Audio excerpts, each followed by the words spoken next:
Hello, hello, hello. Pat Ziemer here with MagnaWave, Tuesday edition of Office Hours, the first edition ever from the Seahorse in southern Florida. We're glad to be here at our southern office where we spend a lot of time during the winter months near Wellington, Florida, and Gulfstream Park, so we can visit the horse folks in these areas and try to help things along in those disciplines. So we're glad to be here today again from the Seahorse.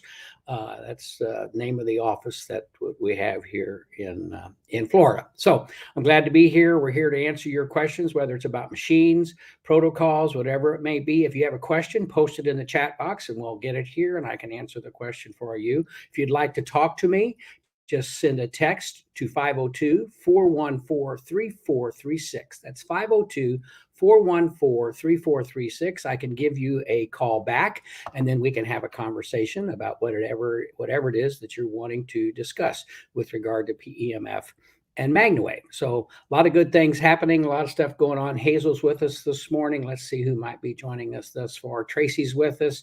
Jackie's with us. Lee Doran is with us this morning. Northern Lights, Pro Force PEMF. Marine's with us. And of course, MagnaWave Corporate, Emily and Tony and the whole crew at MagnaWave. We're just glad that you're with us today. So again, if you have any questions, just drop them in the chat box or send me a text and I'd be happy to have a look at whatever it is that you might like to discuss. We're going to give away a prize at about 20 minutes into the program. We're going to be drawing for a particular prize that we're giving away today. So stay tuned for that. And perhaps the winner will be online with us. Let's see, we do have some things to go over. Of course, we do have the new video books. Let me show you the video book. They are available today. You can get them. They can be personalized. Let me close this here. So they can be personalized. They come with videos, or you can have your own video as part of the book. So they can be, like I said, they can be customized with your logo, your information. Very good. The neat thing about these audio books or video books is you can take them to a client. It's like leaving your computer with someone overnight. You got a new client that you're talking to, leave them the video book, let them go through the series of 4 videos that are available to them, and then they can do that and learn more. You go back and pick it up, give you a second opportunity to visit with those folks to educate them on MagnaWave, PEMF, and all the services that you provide to your clients. So if you're interested in those, contact your product specialist, contact support at MagnaWave PEMF. And again, they'd be more than happy to discuss the audio books with you. Also, we have holiday cards that are available. They're selling $100 for 25 cards. They can also be customized for you, and they need to order them by December the 5th if you want to get them and have them personalized for your practice, your business. So holiday cards are great. There's 2 different designs available this year. So this is a new feature that we're offering this year also. Certainly, MagnaCon coming up in 2022. New venue, close to the river, close to a lot of stuff going on in downtown Louisville. It's going to be very exciting. Larger venue so we can have more people with us to enjoy the camaraderie and learn from all the practitioners that are there and the professionals that are there. And we have new people coming this year. A lot of things happening with regard to MagnaCon. If you buy before the first of the year, before January 1st, you could save $100 on your ticket. So certainly do that and get in line to join us at MagnaCon in 2022. As you know, the next MagnaCon in Louisville then will be in 2024. In 2023, we're going to do some regional shows that are in the process of being planned in various regions of the country. So maybe some folks that have been able to come to MagnaCon can come to the regional shows, and we can maybe deal with some specific disciplines through the regional aspect. So we're excited about that. That'll be in 2023, the MagnaWave Regional. So we call that Magna Regional. Magna Reg, maybe. Who knows? We'll call it something. They'll come up with something to call it. Also, we're having a demo sale on attachments. If you'd like to have some of our demo attachments, they're 75% off of retail. We have a few left, so give us a call and see what you're looking for and save 75% off of what they would cost retail. All sales are final. So please make sure that that's exactly what you want as you're discussing with your product specialist or calling support at MagnaWave to discuss that issue. Okay, we sent out a survey last week to get feedback from practitioners about the company and how they have decided why and how they decided to go with MagnaWave. We had 192 entries, and one lucky winner will win a free attachment of their choice. So we're going to be spinning for that out of the 192 responses that we received from the survey. We're going to do that in about 15 minutes or so, 15 or 20 minutes. So stay tuned for that. And we're looking forward to discussing that as we analyze and get into the information from the survey. Okay, let's see. See if we have any questions here in the box. No questions at this point. All right. Maureen's got her MagnaCon tickets. Great. And Lee bought her ticket yesterday. All right. So there you go. People are getting their tickets. And again, save $100 if you buy your tickets before January the 1st. All right. Let's have a look here at some questions, some things that folks want to discuss. How would you integrate PEMF and massage for equine clients? PEMF first, massage troubled areas second, massage then PEMF. This is from Megan. Well, it really doesn't make any difference, whatever you're most comfortable with. And I learned in the beginning when I was working with massage therapists that they use their hands a lot. They can feel so much and sense so much when they use their hands. So perhaps to use your hands from the massage aspect to analyze the horse, because that's what you're trained to do in the massage space. So utilize your hands, let your hands show you something. Then when the machine comes back and reinforces what you're talking about, troubled areas, sensitive areas, you can approach them very, very well. Now, whether you do the massage before or after, a lot of times in the chiropractic space, when we're dealing with equine chiropractors, they like to do it depends. I've seen chiropractors, they're going to do the neck and shoulders of a horse, and they treat the horse first for 10 minutes or so, which loosens the horse up, relaxes the horse. Then the adjustments are much easier. The horse enjoys the adjustment more, doesn't fight you. So you can have the same thing from the massage perspective. So potentially one of the first chiropractor massage people that we worked with at MagnaWave back in 2007, 2008, was Steve, was one of our practitioners. His wife was a chiropractor, and Steve did a lot of work for us and traveled the country, and they traveled together quite often. So he would treat the horse for 10 minutes. She would do the chiropractic adjustment and some massage work, and then he would treat the horse afterwards for another 10 to 15 minutes to help relieve any inflammation. A lot of times that still is there. A lot of times when you do your massage or the chiropractic adjustment, you put the body back where it's supposed to be. You get the particular muscles group relaxed and where you want it. But there's a lot of systemic inflammation that has come from the issues that the horse is having and what's going on. So that before do your job and come after is a pretty good way to look at it. However, it's kind of like some of the acupuncture folks do. They want to do the acupuncture first and then do the MagnaWave after, because I learned again early on when I was working on some horses that the acupuncturists were going to come out in the afternoon, and I would treat them in the morning, and the acupuncturist would come and think, well, everything's been released, everything's already been done, and I really can't tell what's going on.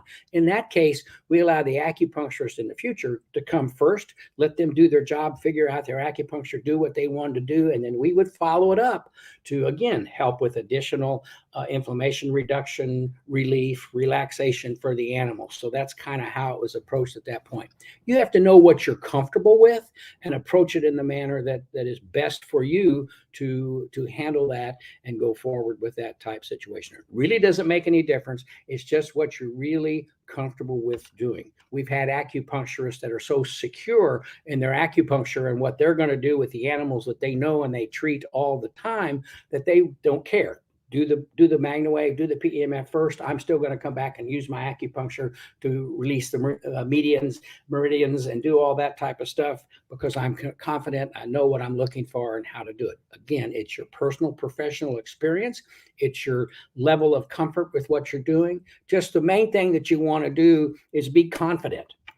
If someone asks you, are you going to do your massage first and then the PM after, or is the PMF going to interfere with your massage? Are you going to be able to do this? Your answer has to be spot on with confidence that this is how you choose to do it and why you choose to do it that way. Now, if you need to talk with someone about that to maybe improve your verbiage, call the office, talk with Teresa in training or Carson in training, and they can help you, guide you through that to maybe help you create the best way to explain and discuss those type situations. How you deliver the authenticity that you carry in your personality, in your language, in your body language is very important in these type situations. Your customers can tell if you're a little not sure of what you're going to say, or if you, I don't know, what do you think? You don't want to do that. You want to know. I do massage first. I loosen up the animal. I use my hands to tell me what's going on with the animal. Then I do the MagnaWave. This is what I get. I'll come back and use any little final bits of massage. Bingo. The customer says, wow, they know what they're talking about, which you do, and they'll go forward with it. Confidence is the key in this type situation. So I hope that helps. Megan, just if you have any other questions, we'd be happy to approach. If you want to talk about it, send me a text to the number on the screen and we can visit. Can anyone tell me whether Semi 10 is as powerful enough to use the large wave loops? Can you use a zoom paddle? This is from Judy. Most certainly. The Semi 10 is more than powerful enough to use the large wave wings, to use the large loop, the paddle, any of the attachments that are available to use with the device. You can certainly feel the device when it's working, and it goes up to 10 different levels. So yes, it is very appropriate. As you know, and there'll be people that can talk about it, and this is something to learn from MagnaCon. There are practitioners with us, Maureen being one, that started and developed her business with the Semi 3. The first low power device we had. And she got it. She went at it with authority, and she developed her business around that device. And other people would say, well, how can you do that? Well, she did, because she was confident. She knew what it would do. It did what she said it would do, and she developed her business accordingly. So most assuredly, the Semi 10 is available and powerful enough to use the large wave loops and the wings and anything else that you might want to use. Great question, though, and we want to answer those questions for you as we go along. Another question, I know we need to be careful with high temperatures for our PEMF machines. What about cold temperatures? Is it okay to keep machines in the car for about 10 hours? It gets colder than 30 degrees. This is from Terry. Cold is not as much of an issue as the heat. Cold does not, the heat can make wiring brittle. The heat can just have that kind of detriment on devices. The devices get very hot on the inside, and there are heat sensors that stop them if they get too hot, basically shut them down. And I always talk about if you're outside and it's summertime and it's 110 degrees, 120 degrees in your car, and you get the machine out and you plug it right in and you turn it on and away you go, and it gets to 160 degrees easily. So now you're starting at 120 because it was in your hot car. It's going to heat up potentially more rapidly than it would normally, to where it could shut itself off. So in the cold, that has not been that much of a situation. So you can certainly leave I would think comfortably, you can leave your device in your car overnight and then get it out and use it. My recommendation would be to plug it in, turn it on, let it run for 3 or 4 minutes so it does get a chance to warm up, get everything to where it's operating at its maximum capability, and to where it's just warmed up, ready to go.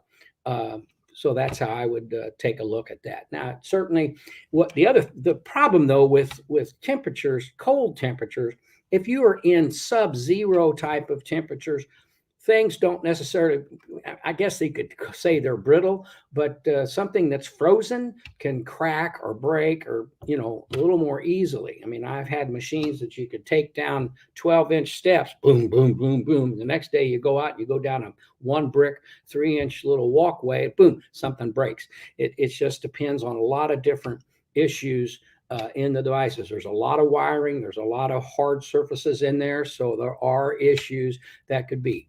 Cold is not does not threaten the device as much as heat does. So that's just to keep that in mind. If you could take it in, keep it at room temperature, that's the best way to approach it, but it's not critical in the cold types of situations. And as I said, people do it all the time through the summer. They leave their device in their van or in their truck or what they're doing in the trailer, whatever they're doing, they leave it in there overnight.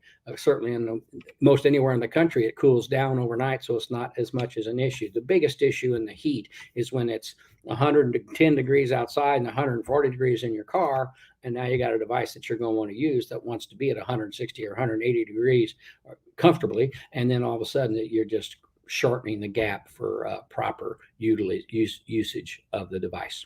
Hope that helps. Great question. What other modalities would you add to your business and why? Well, Rachel, that's a very good question. Certainly we've learned, and I've learned over the years, I first started using lasers back in 2002, and I used transpirator or nebulizer types of devices at the same time, ice devices, the whole thing at the same time that I was doing PEMF. And I learned that the different modalities are very complementary to each other. And so I would add what you're comfortable with. Certainly a lot of folks in our system are now using the LZR light therapy that we have available. There's other light therapies that are available, whatever you're most comfortable with. But there is a certain complementary situation between light therapy and laser and PEMF and MagnaWave. But you can have that whether it's a TENS unit, a microcurrent unit, a thumper type of device, whatever it may be. They are very complementary. And again, if you're going to take on an additional modality, learn the modality, understand by visiting with our training folks or asking questions here and other places that we have available to you, other pages and groups and so forth, to gain your confidence in how you're going to integrate these two modalities together. Integrate being the word there. The integrative medicine, integrative therapy is a big term today where doctors are learning and practitioners are learning that we can integrate supplements with medicine. We can integrate supplements with a modality. We can mix two different modalities together and get a better result, or perhaps even a more rapid result. So learn what it is, learn it well, learn how you're going, like I was talking about a few moments ago with the massage person. Be confident in how you explain, and you're going to use these two therapies together. So when you do present it to your client and you do understand how it's going to work more appropriately, bingo, you have that situation covered. And there are times that you're going to want to use a particular kind of injury. You might want to use the light first and let it do its job, let it help it coming along, then come back and reinforce the circulation and the oxygenation with the PEMF. So which one I would add first? Certainly something that we're doing is light therapy. Ice is good, different ice devices that are there, light therapy. A lot of folks use nebulizers and different things for infections and lung capacity and all of that. So again, it's what you're comfortable with. You got to look at your scope of comfort, scope of knowledge. Is it an easy, or for you, is it an easy modality to learn, to understand, to integrate it together with PEMF? And then it doesn't make any difference. Add it. Ask in the groups. You can go to the MagnaWave Certified Practitioner page and ask, what are you folks doing? What modalities have you added? You'll be amazed because there's a lot of different modalities there, and they can certainly give you their background on why they did it and what they did, and that's very important. Okay, let's have a look here and see if we have any other questions on the page. Here we go. See, is the Semi 10 just as strong as the Semi 5? Yes, it's actually probably even a little stronger because it has 10 settings and it's been designed to be an upgrade from that type of device. So keep that in mind as you're approaching that. Jackie says, I'm still rocking with a Semi. And Beth says, my Semi works great with all those attachments. So there you go. People are finding out, can there be too much PEMF done on horses? Donna. Well, Donna, the answer to that question is there's a point that what you're doing is enough. And what I mean by that, I've always maintained that if you're treating an area for 6 to 8 to 10 minutes, a specific area, that's ample for that particular area. And now I'm talking high power devices. Low power devices are going to take longer periods of time. But when I was only had the Max for years, and then the Semi 3 was the next machine to come out from with us from the power perspective. And so we had a situation that the treatment times were longer, but talking in terms of the Max or the Pulse Pro or the Julian, the Maya, those devices, 6 to 8 minute treatment times were ample. And actually, if you're treating an elbow with the Semi 3 at 6 to 8, 10 minutes on an elbow or a typical situation is fine. If you went 15 or 20 or 30 minutes on that elbow without any changing of anything, it's overkill. You don't need to go that long or to approach it in that type of situation. So always keep that stuff in mind. I'll be 1 second. Can I just get the last name? Ziemer. Ziemer? Mm-hmm. All right, I'll put it right. Thank you. I'm sorry, we just had a deliver. I had to open the seahorse door and deal with the FedEx guy, so he made a delivery for us. Christmas time. We'll figure that out in a few minutes. But that's what we were dealing with, is too much PEMF at one time. What we learned at the very beginning was that we were dealing with Debbie's herniated discs, my wife Debbie's herniated discs, and we treated her for 30 days. And she took on flu-like symptoms because we were treating her for 20 or 30 minutes a day, every day for 30 days. And basically we detoxed her to the point that she was low on the necessary toxins that she needed in her body because we detoxified her, and she took on flu-like symptoms. We waited a couple of days and she was fine. She was perfect. So what we did the next 30 days is we treated her every other day. So she didn't have that situation. We gave her a break so she did not detoxify too rapidly. And that's really the only thing. Can you overdo it? No. I treat myself every day. I sleep with my B2 device. Every night I'll treat my prostate area. I'll lay on it with my hips to basically treat my prostate. The machine runs for 8 hours. I'll move it. I'll put it on my knees a little bit, or maybe I'll move it up to my shoulders if I wake up. And so I'm doing different areas. Even though it's running, it improves my sleep. Now, does that mean I need to go get up in the morning and do the other machine for 20 or 30 minutes? No. Not at all. But if I want a stronger setting when I hurt my knee, which is really, now I don't know, what am I out now? 7 weeks, 6 weeks, it's doing fine, no issues. Really, it's almost totally gone. But now I got to a point that sleeping was my biggest problem. Sleeping would cause pain. Well, he's got that truck back. Can you hear that beeping? He's trying to turn that FedEx truck around. There you go. He finally started going straight. But sleeping was my biggest problem, because when we sleep, it would put pressure. So if I can do this, my leg would bend from the pressure on it when I would sleep, and so my knee would hurt. If I would lay flat with my leg flat in the bed, my knee didn't hurt. If I would even elevate my bed a little bit from the back coming up, it would decrease pressure from the stretching on my hips and upper legs. And so there's a lot of different ways to approach it.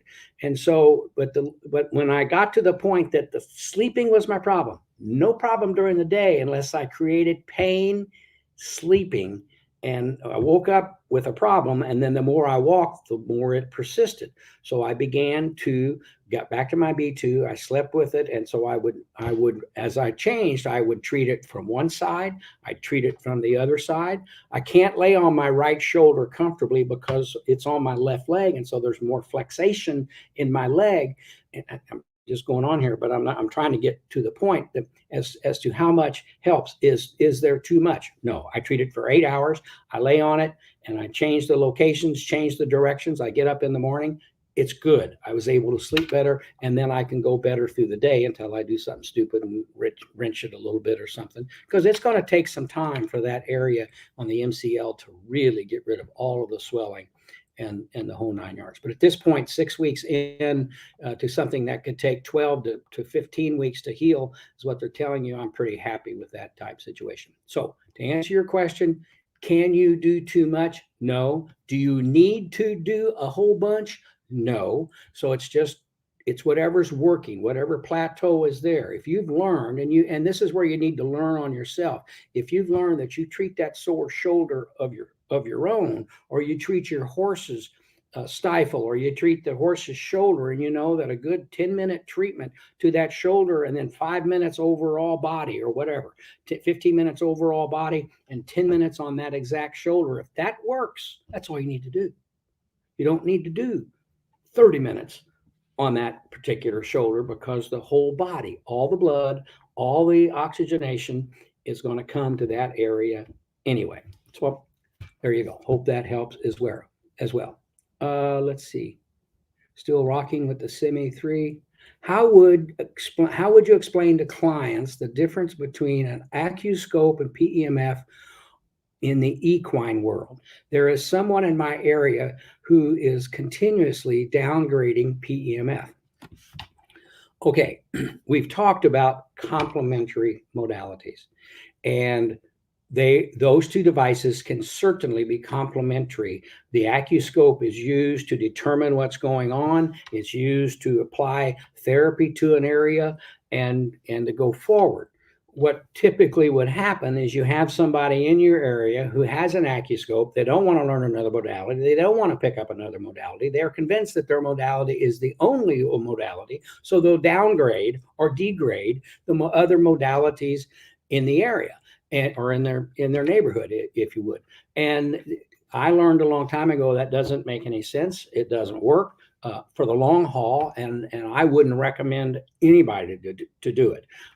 They do it differently. To take a look at the Acuscope, you need to go look up the Acuscope, see exactly how it works, what it does, what it delivers, and then how it reads what's going on, and go forward with that. But it's not. I would simply say that most methods are complementary, and most methods do things differently. So you need to see what can give you the results you're looking for as rapidly as possible. And so if someone says that my person's only using the Acuscope and that's all I'm going to use because they tell me that this other stuff is junk, can I treat one of your horses? Let me show you what this will do. Let me treat a horse and you get on it in 30 minutes and ride it and see if there's a difference. 95% of the time when I was first starting out, I would treat a horse, they would get on, they'd come back in 15 or 20 minutes and say, my God, that horse changed leads like it hasn't changed leads forever. That horse paid attention to what I was asking it to do. The horse had a better range of motion. Is that saying that the other devices and the other modalities aren't good and don't work and don't aid in that situation? No, I'm just saying that that's what our device was able to give these folks. And so I can't tell you how many times I've said to somebody, I loved one. We were in Phoenix, and then we were with a chiropractor, and he was going to do an adjustment on this horse's neck. And he was going on and on and on about how difficult it was to adjust this horse because he was big and he was resisting the chiropractic treatment and going on. And he kept looking at us and saying, so you can't help me. And finally I said, look, what is the problem? Give me 10 minutes. Let me treat that horse. You try to adjust the horse. And he did, and it fought him. And he could have continued and adjusted the horse. I said, wait a minute, just give us 10 minutes. Let me adjust that, not adjust, but let me work this device on that horse's neck, shoulders, and wither, and then you come back and do the adjustment.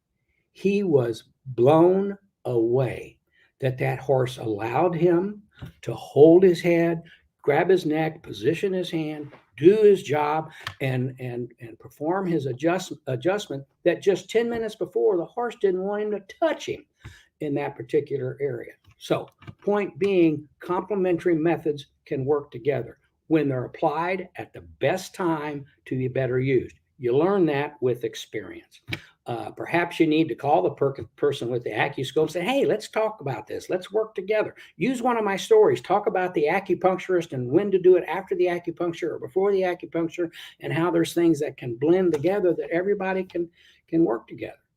I don't put shoes on a horse when I do the MagnaWave. It doesn't make shoes. It doesn't shoe the horses when I'm MagnaWaving. That doesn't happen. Can it make the foot be better? Yes. So the job is easier for the farrier? Maybe. And so there's a lot of things like that. But just What I would simply do is be truthful. I would offer them a service to show them how things can be improved.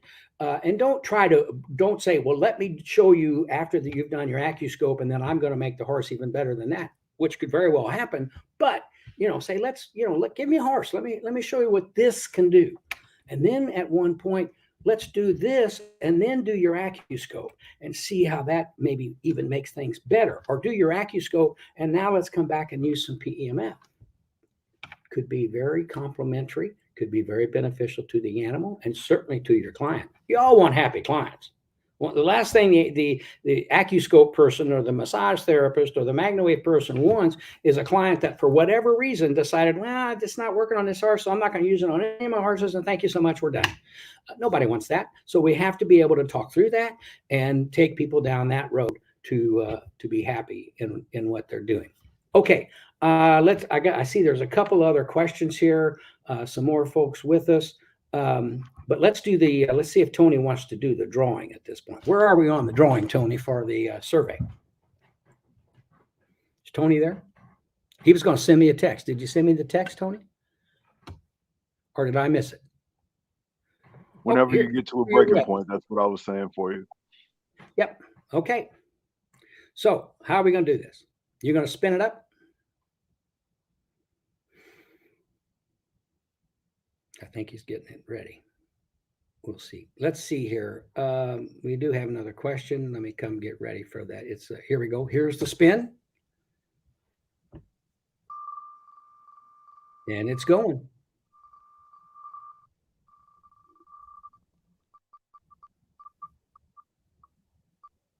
And the winner is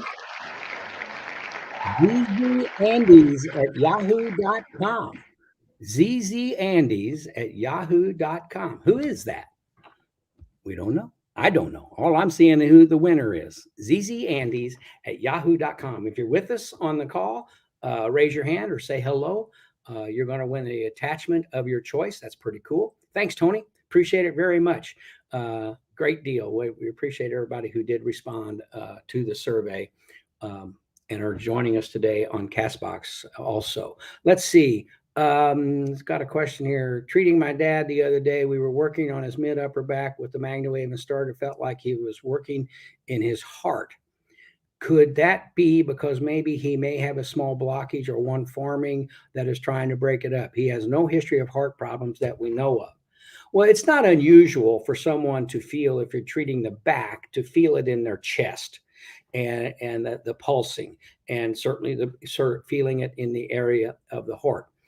However, you always want to talk if you have your device and you're treating animals and you're treating horses and you want to treat yourself, or your dad says or your mom says, hey, come treat me for this, and they've had a history of something, or they think they could be having some issues, call their doc.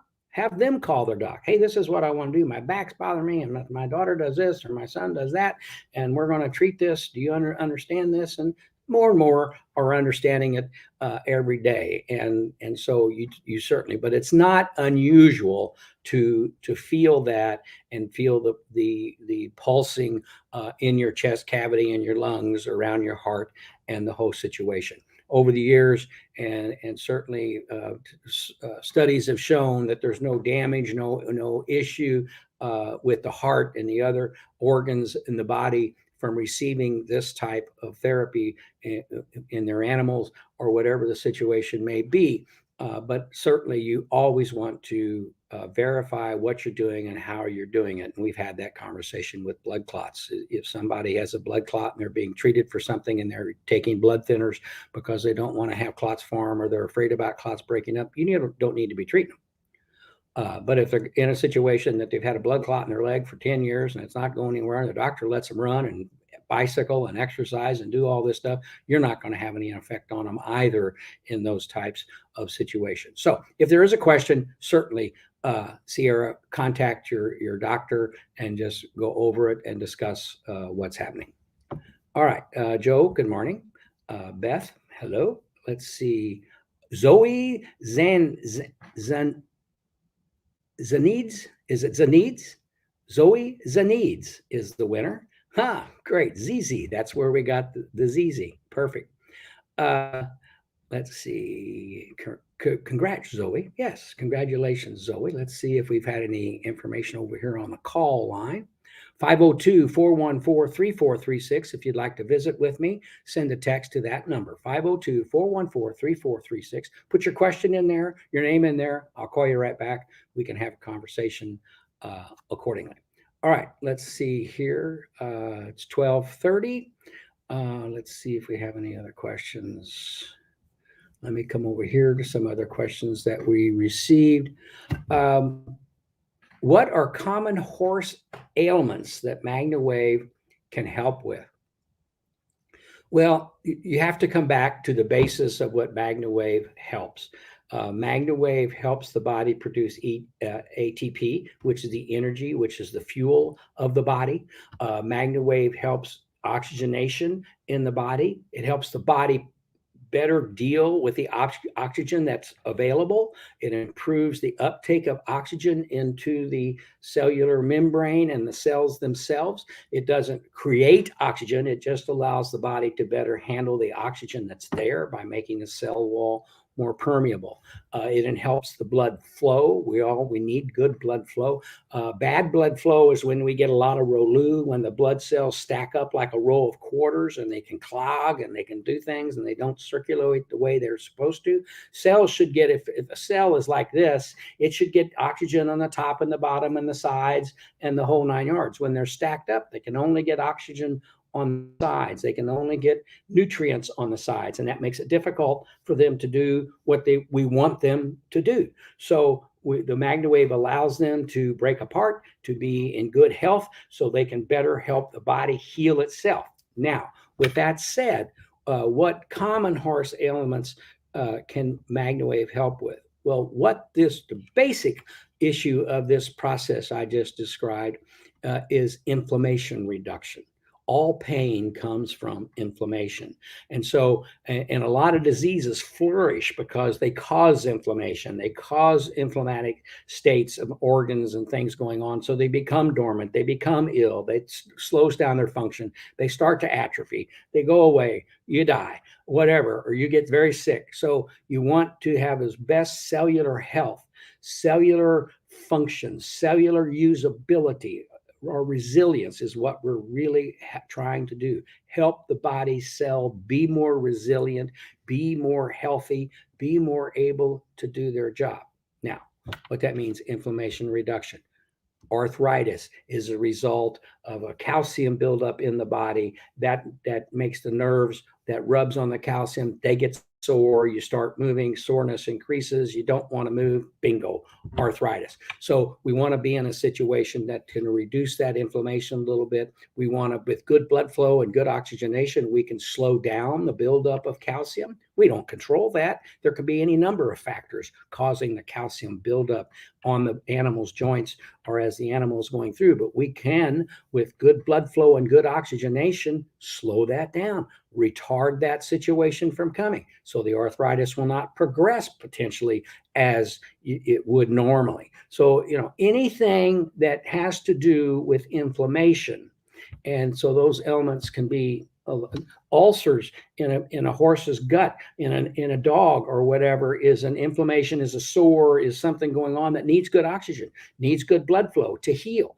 And so it's very complementary to whatever medication they're using for the ulcers and to go forward. But basically anything dealing with that. So you're talking about brakes. Brakes need good oxygen. Brakes need good blood flow to help the healing process for the bones to mend normally and to go forward. We've learned that the MagnaWave PEMF helps broken bones heal more rapidly, to help situations, wounds heal a little more rapidly.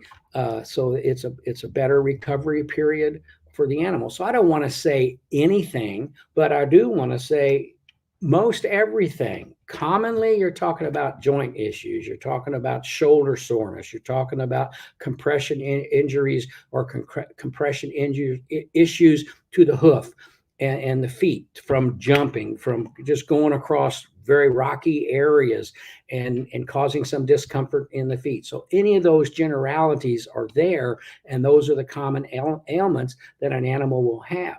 It can be as simple, you know, it was a big learning experience for me as I was coming along. I've been around horses my entire life, not a lot of horses, but I've been around horses one way or another most of my life. And so the rider has something to do with it. What is the strength in their legs? How do they help guide the horse with their legs? What is their weight? What is their saddle distribution? Is their saddle properly fit for themselves and for the animal? So all these things play into what the issues can be, but the MagnaWave can help those issues if they're created or once they're there. So there's a lot of contributing factors that lead to this. But if there's a soreness in the shoulder because of the way the horse is ridden, or because of the way the horse is guided to turn and to do this and do that, and then all of a sudden there's a problem in the soft tissue and the soreness in the area, then this can step up and help it. Perfect case in point. I'm here at the Seahorse, and there's a potted plant. I could probably show you the plant. It's sitting right here next to me outside, and it probably weighs 75 pounds in this potted plant that's almost 20 inches wide and 15 inches deep, full of dirt and a growth coming out of it, a tree coming out of it. And Dee Dee decided she wanted it over here. And so I say, okay, I'll pick it up, put it on this dolly, and I'll roll over there. It didn't take much. I mean, I picked it up, and I knew as soon as I picked that thing up and started to put it on this cart that I was going to move it on, that I had, it wasn't like, oh my God, I've strained my back. It was like, I didn't need to do that. And it hurt a little bit, and I think I'm okay. And so I went ahead and started doing other stuff around, and we got in the car to go somewhere, and I said, I should have treated myself. I should have treated myself. I told her, I said, I should have treated myself before we left, and I didn't. I'll do it when I get back. Well, we were gone for about 4 hours, and we got back, and let's do this, and let's do that. I did it like 11 o'clock in the morning, 4 o'clock in the afternoon. I could hardly walk. I mean, it was starting to grab me in my lower back. And I said to Dee Dee, I said, hey, I'm going to go treat myself, and I'll see you in a little bit. And I went in and sat down, treated myself for 20 minutes, and it was much, much better. And then we came in and had dinner, and I treated myself again for 20 minutes or so, a couple hours later. And the next day it was like I had not done it. So it was a soft tissue situation that I stressed that caused me some problem as I went on through the day. And what I do, I started favoring how I was walking. I started favoring how I was picking something up, which favored to the error of the issue that I was causing. And so I just needed to treat myself. And so there you go. But it was instantaneous in how it relieved that pain for me. If I'd have thought about it, if I hadn't done anything, I probably wouldn't able to get out of bed the next day, because it was just getting worse and worse, more inflammation, more pain. I wasn't sitting right, or whatever. So that's just the thing to think about. Quickness is the key when we're dealing with these situations, and what are the common ailments that need to be treated or can be treated with MagnaWave. Okay, I have a question about which machine allows you to treat 2 people at one time. Does the machine have 2 separate ports that allows you to use 2 different levels for each client? Linda asked that question. There are machines that are duals. There's a Julian dual. There is the Maya dual. There was a semi-dual. And so they're available, and they are basically 2 machines in one box, if you will. In the past, and we still do this, some folks use a splitter to where they'll plug in one end of 2 different attachments, and then they'll use a splitter to attach the other end of those 2 attachments, basically making one great big attachment. One may be a butterfly and one may be a large loop, but you basically have 2 different attachments that you can do on 2 people or 2 different locations on a particular animal. The issue is, as you turn the machine up, both attachments are at the same level. And so if my animal's lower back is sore and I don't need as much intensity on that, but the knee on the other animal or the other client is sore and wants more intensity, you're dictated by the intensity of comfort level. So if it's a back area on one client and a knee on the other, the back area is going to dictate how high you can turn that machine if you're using a machine with one set of coils. When they have two different sets of coils as part of the device, typically in the devices that we have, there are basically two machines inside of that box, so they can run totally independently of each other. There are some shared components that allow us to do that, but they are running totally independent of each other, and you can adjust them accordingly. So you can put the knee on the intensity that you want. You can turn it way up on the knee, and you can have it moderate on the back to get the best mileage or the best energy out of the delivery process that you're providing. So hope that answers that question sufficiently for you. All right, I'm going to be working on a show bull next week for the first time, Tuesday and Wednesday. I know to address the whole animal, but is there any specific points that would be worked that would be beneficial? Stephanie asked this question. And that's a great question for the livestock area and the show bulls and the bucking horses and the rodeo animals are really a very big growing part of the business. And so we're learning more. In fact, we had a meeting last Thursday with a rodeo owner. They put on 48 rodeos around the country annually, and they get huge crowds and a lot of excitement and a lot of things going on. And we were talking about that very situation.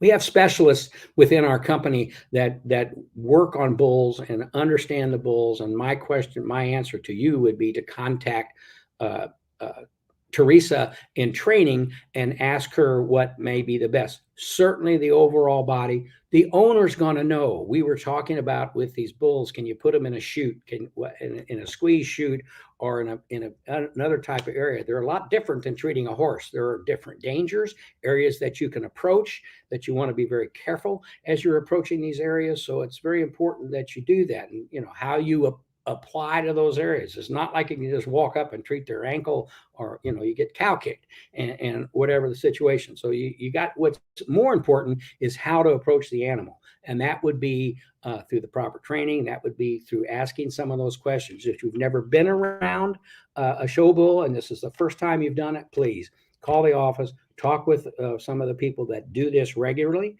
and we can answer those questions for you so you can be confident in what you're doing and how to approach the animal, what to do and what not to do. I learned that, and I've told that story a million times when I first started in this industry, and my guy that I was working for said, do not go to Churchill Downs. They're going to eat you alive. Go to Lexington to the horse shows, or go over here to this, but don't go to Churchill Downs. I said, sure, that's okay. I take your word for it. I went to Lexington, but the next thing I did almost immediately as I went to Churchill Downs, I didn't just jump in and run around and say, hey, I know what I'm doing, and this is how this works. I went in, I walked around for 2 or 3 days, and I saw some different people, and I talked to a couple of different people, and there were 2 men that or 2 trainers, one female trainer actually that was there, and they kind of understood. I told them what I was doing. I'm new to the racetrack at this situation, been around a racetrack a lot, but not in this type of situation. And I said, so this is what I'm doing. They said, here's what you're going to do. You're going to just follow me around. Just come spend the morning with me, and then go over and spend an hour with the other person, and then go spend an hour with the other person. And if they got time for you, don't encroach on their time, certainly, because they're very busy as trainers from 6:30 till 9:30, whatever it may be. And what happened in a 2 to 3 week period of time, they told me who to talk to, who not to talk to, where to walk, where not to walk, what to wear, when to be there, when not to be there, when to understand when there was a stress level going on in a particular barn. They taught me those 7 or 8, 10 very basic points. And so I knew all of a sudden what to do. And not only that, but now I had 3 friends who would introduce me to somebody. And it goes back to one of the key rules of sales. And this is for you if you're a practitioner. You always want to remember this. If you treat somebody, you treat a horse, and they're very happy with the result on that horse or that small animal, the first thing you can do is say, can you give me the names of 2 or 3 people who do what you do, that maybe I can tell them that you suggested that I call them? Just 3. Don't ask them for 10. Don't ask them for 5. Ask them for 3 or 2. Most of us only have 2 or 3 friends. When you get right down to it, we have 2 or 3 really close friends. Ask for 2 or 3 referrals, and don't abuse them, but then ask them for those. That's all you got to do. Hey, ask them for 1. Hey, who's another trainer that can understand this, that if I go to them and say that I treated your horse, that if they call you, you're going to tell them what went on. Oh, go see Max. And that's it. And then ask Max for 1 or 2. Some people can ask for 1 easier than they can ask for 2 or 3, but just ask for it. Doesn't mean they're going to give you but 1. Doesn't make any difference. Oh, I'll tell you another thing that I used to do. I would go in and I'd meet a trainer. I love this. I would go in and I would meet a trainer, and he'd blow me off, and they'd blow me off. And I had a couple of trainers that blew me off constantly. So I learned from a sales course that I took I went up to him finally and I said, let me get one of his names. It'll come to me in a minute because I want to use his first name anyway. But so I went to this trainer and I said, I've been calling on you for a year and we don't get anywhere. And I really can't get any time to even tell you what I'm doing. And so that takes 10 seconds, and they look at you and they say, yep, you're right. I just don't have time. And my next thing I would say, let me ask you this. How many times, if I came to you and said hello, how many times before you would finally give me 10 minutes? And they would always look at me and say 10, 20, 50, whatever. I mean, sometimes they would say 50. I'd say, great. I carried a little notebook with me. I'd pull out this notebook. I'd write down their date and I'd say, there's 1. I would not call on that person at all. All I would do is if I saw them around the grounds, I'd say, hey, Bill or Bob, how are you doing? Everything okay? Yeah, great. There's 2. And they would laugh. They were saying, then they started keeping track. I would walk up to them and they'd go, 6. But you know what happened in the end? I got my 10 minutes or I got my 15 minutes. And it's amazing how many of those people became very good, trusted customers because I didn't beat them to death. I created a game with them. They liked it. I walked into Derby Eve, walked into a bar in Louisville that there were some trainers at doing a radio program. And the one guy sitting at the microphone, I walked up and stood just across the table. He's on the air on national radio. And he looked up and he said, I guess that's 10. And he went right back to his question. And it was just, it was so bizarre. So ask for 3. Prepare to spend 10 or 15, and understand that when you get good conversation, it takes 10 or 12 touches before they really are going to be prepared to listen to you and to see that you're real and serious and you have the authority that you're doing. That's my sales lesson for today. Not that I had to be here and give you a sales lesson, but because a lot of you are better salespeople than I've ever dreamt of being, but better presenters. You're not salespeople. You are presenters of your craft. A lot of you are incredible craftsmen and craftspeople that do a wonderful job at what you do. We've been here for an hour, had some great questions. Let me make sure there's not somebody that wants to visit here. Oh, everything's quiet on the phone front, if you will. And so let's see if there's any other questions here real quick. I have a horse being treated with oxytetracycline for anaplasmosis. His bilirubin is a bit high, so it is suspected that he has some swelling of the liver and is jaundice. Is it okay to treat him? Overall body treatment. What do we want? Good oxygenation, good blood flow. What does he need in areas of his liver and areas that he's got inflammation?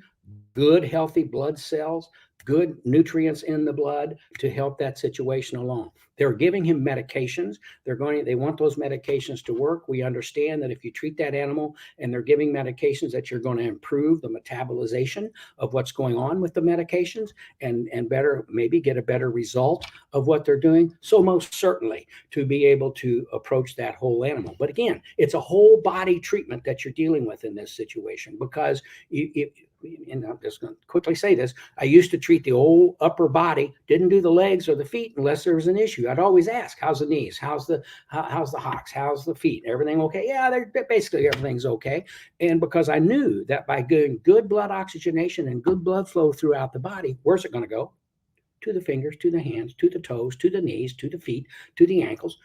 Bingo. And I said that 3 times today, no more bingo. And so it just helps. So in this situation, certainly treat the animal for good well-being, good healthy state, so it's in a better position to heal itself or better utilize the medications that the veterinarians are providing to the animal. Wow.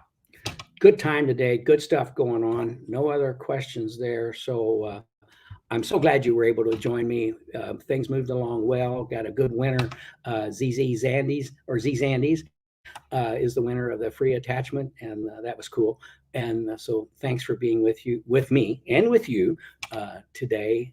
Go all the way with MagnaWave. Wave on to better health. Have a great week. We love you guys.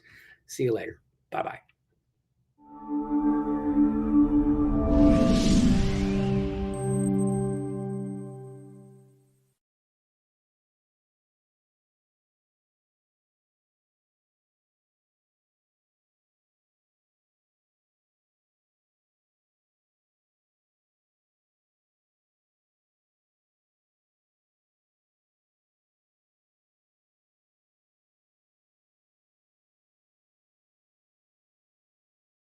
Oh, were we still live? Is my mic hot?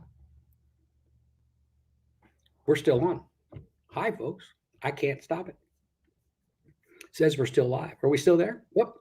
We are still live. It is not letting me in the broadcast. I would say just exit out, and I'll exit out, and we'll go from there. Later.